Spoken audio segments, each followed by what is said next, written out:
वहाँ तो वो तो कुछ और कर रहे हैं, हम कुछ और कर, तुम क्या कर रहे हो? अरे तुम्हारे तो बाल नहीं, बच्चे नहीं। लखीमपुर खीरी में दिन दहाड़े एक नरसंहार किया गया और सुप्रीम कोर्ट ने अपनी आख्या दी है कि उत्तर प्रदेश के सरकार के कार्य से हम संतुष्ट नहीं हैं।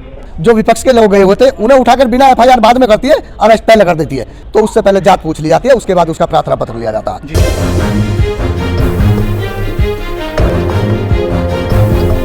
नमस्कार, नेशनल इंडिया न्यूज में आपका एक बार फिर से स्वागत है। मेरे साथ मौजूद हैं युवा शक्ति दल के प्रदेश अध्यक्ष डॉक्टर कालू सिंह जी। इनसे मैं जानने की कोशिश करूंगा लखीमपुर का जो हादसा हुआ, संविधान को, लोकतंत्र को खत्म करने की जहां पूरी तरह से निर्मम हत्या कर दी गई, उसके बारे में आप लोग क्या कह रहे हैं? सर्वप्रथम तो मैं माननीय कांशीराम साहब के 15वें परिणाम दिवस पर देशवासियों को शुभकामना देता हूँ जी। और जो आप लखीमपुर खीरी का जो जिक्र कर रहे हैं आप लोग जी, बाबा साहब ने एक बात कही थी कि संविधान कितना ही अच्छा हो, कितना ही मजबूत हो, कितना ही सुंदर हो, मगर उसको कायम करने वाले लोग अगर अच्छे नहीं होंगे तो संविधान कोई महत्व नहीं रखता है जी।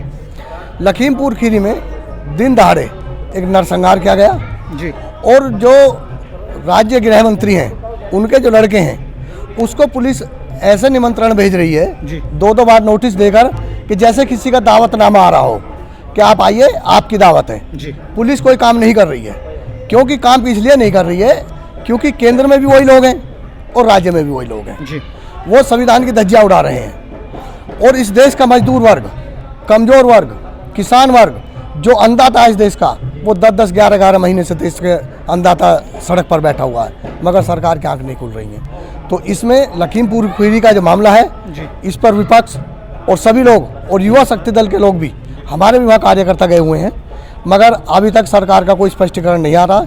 इसमें मैं सबसे पहले धन्यवाद दूंगा सुप्रीम कोर्ट को कि माननीय सुप्रीम कोर्ट ने उसमें संज्ञान लिया है और सुप्रीम कोर्ट ने अपनी आख्या दी है कि उत्तर प्रदेश के सरकार के कार्य से हम संतुष्ट नहीं हैं। तो इससे बुरी स्थिति और क्या हो सकती है देश के अंदर।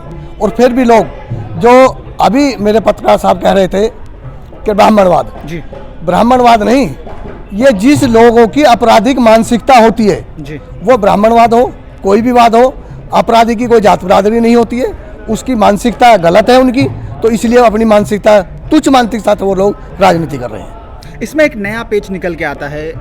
हम जो लखीमपुर जो हादसा हुआ, इतना निर्मम हादसा हुआ, इसी के ऊपर मैं जानने की आपसे कोशिश करूंगा। विपक्ष के तमाम नेताओं को रोका जाता है, उनको हिरासत में लिया जाता है, उनकी गाड़ियों को रोका, उनके काफिले को रोका जाता है। वहीं जो आरोपी है, मुख्य आरोपी, वो नेपाल फरार है। तो वो क्या मानसिकता दोहराता है सरकार की? सरकार की मानसिकता तो, सरकार तो सबूत खत्म करने पर लगी हुई थी जी। क्योंकि सरकार विपक्ष के नेताओं को इसलिए नहीं जाने दिया जा रहा था कि जो निर्मम हत्या हुई है, 8 लोग मारे गए हैं, 8 लोगों से अगर सरकार के लोग या विपक्ष के लोग या सामाजिक संगठन के लोग या कोई भी लोग अगर उन लोगों से मिलने जाएंगे तो उनकी हकीकत पता लगेगी।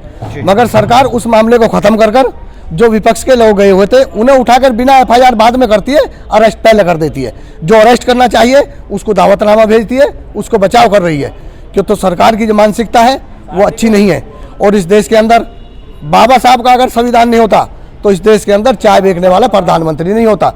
ये जो बाबा साहब के संविधान की जो धज्जियां उड़ा रही है, ये कोई उड़ने नहीं देगा। ये वो देश नहीं रहा अब कि आप जो कहेंगे वो होगा।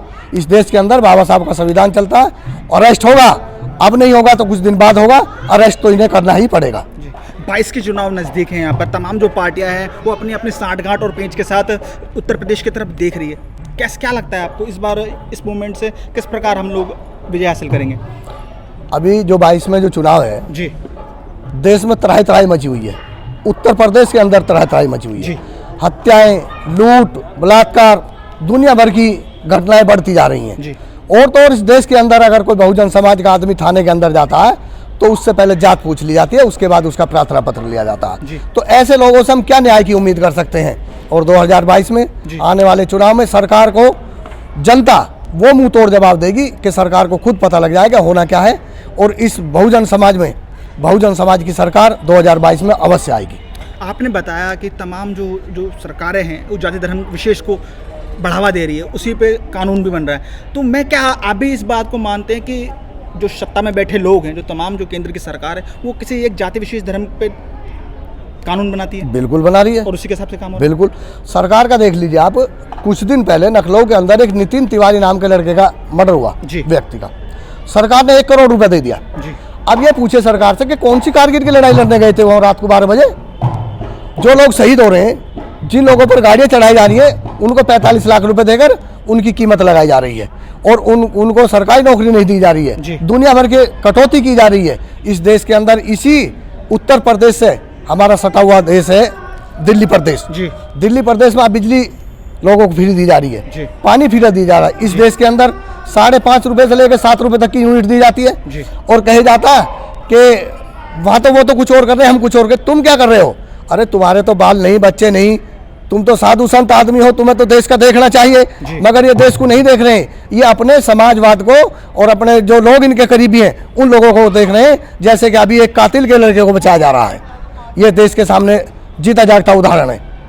बहुत बहुत धन्यवाद मेरे साथ जुड़ने के लिए। जो अगर आपको पसंद आया हो तो इसे लाइक करें, कमेंट करें, शेयर करें और हाँ, हमारे चैनल को सब्सक्राइब करना ना भूलें ताकि देश विदेश से जुड़ी खबरें आप मिस ना करें, क्योंकि कोरोना काल में 2 गज दूरी, मास्क है जरूरी। नमस्कार।